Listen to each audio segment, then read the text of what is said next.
opinions expressed in the following program are not necessarily those of Shaw Cable Systems or of the station. Through our access policy, we provide the opportunity for community groups and individuals to express their points of view.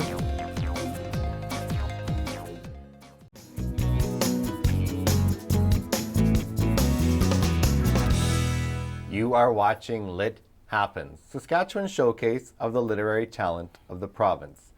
We're out on location on Divine Goddess on the Broadway Avenue on this lovely summer day, and today we are going to be talking to author Jill Robinson. Welcome to the show. Thank you. It's a real pleasure to be here. It is a pleasure to have you here because you and I have been in each other's lives for quite a few years now. Yes. In this whole writing journey, and I'm just really excited to talk to you today. Oh, me too. Yeah, for me, it's really exciting to watch your career be taking off. I mean, with your books and that. So, and forgive my voice. I'm so sorry that you catch me at the end of a cold. Oh, we'll be fine. We'll be just fine here. Now we're going to talk about your new book, More in Anger. I'm really excited about this book, but first, let's just talk about you because your writing career is really, it's fascinating. The different avenues it's taken you in life. Let's just talk about that a bit. You're currently in Banff. Yes. Yeah, but how did you end up there?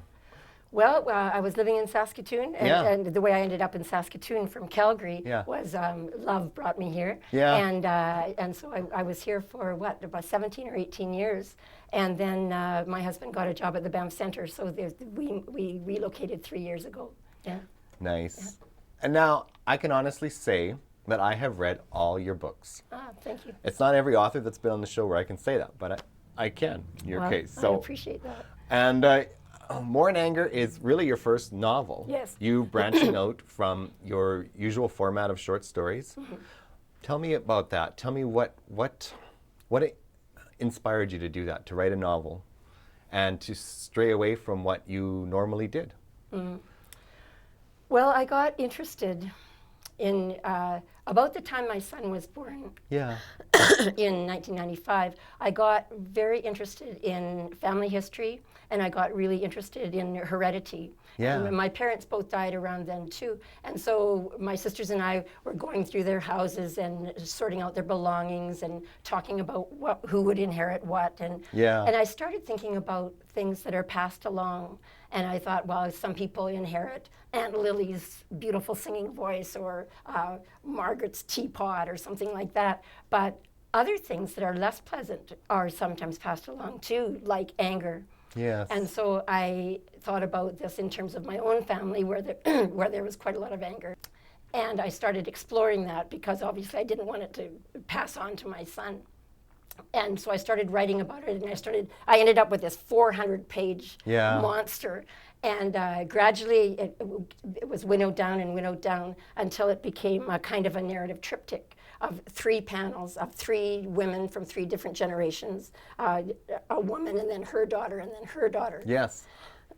And so I was interested in seeing how anger affects the angry person and the children of that angry person, usually a woman in this case, and her spouse, and then how that is passed along through the generations and whether that can be stopped. Yeah. And you worked on More in Anger for quite a few years. Oh, and over 10 years. Yes, it's quite a journey. It must be quite a feeling right now to see the book in print. It's a wonderful feeling. When I hooked up with Thomas Allen and my editor there, Janice Zawerbny, it was she who made a huge difference. It was she saw it as the narrative triptych, and she saw it as primarily a woman's story, although not exclusively. Yeah, let's talk about the cover, and I'm going to hold this book up for a while because I absolutely adore this cover. Why? Well, why this? Well, the peony is a beautiful flower, and it's full blown, and it's almost like old-fashioned wallpaper, and so it's almost textured, and it's beautiful. And then the wasp sort of counters that. You know, originally it was a bee, and I said, no, it can't be a bee because a bee will only sting once and die. It has to be a wasp so that it comes back and it bites again and again and again. Yeah. And they're nasty. So it was fitting, and so it sort of brought the generations together, and it brought the themes of of love and anger together. Nice. It's beautiful. I'm quite taken with it. Thank you. Yes, I like it too. Now let's just talk about you and your world, because as some people know, your partner is Stephen Ross Smith, who is another very influential writer in Canada right now. He's known for his poetry books, the Flutter Tongue series, and you have your son Emmett, who is a very vibrant young man. And so what's a day like in the life of J. Jill Robinson's household? Oh, well, Stephen's gone to the bounce center most of the day. Yeah. And Emmett's at school, except during the summer. And I have my mornings to myself, and that's when I write. And then in the afternoon, I might go out. It sounds idyllic, and it really is. Yeah. Go up to the bounce center to see a free concert, or to see what's on in the galleries, or Wow. go for a hike up near Lake Louise. I mean, it really is a place where everything comes together. And I don't miss my friends too much from Saskatoon, because inevitably people come to the Bounce Center. You get so many different kinds of artists coming through, and a lot of writers that I often say, oh, so-and-so's coming, I'll get to see her and reconnect. But it's lovely to be back in Saskatoon though too. Yeah. Now, I have to ask you, because More in Anger is now out in bookstores and on shelves, and so this brings you into a whole new chapter of your life. Because when you work on a book for this long, it's almost like, comes to a big crunch. And now you have all this next chapter ahead of you in your life. What's in store for you? Well, my grandparents met in Saskatoon in 1911. And much of my writing begins in autobiography and then moves into fiction. Yeah. And I'm really intrigued by the male side.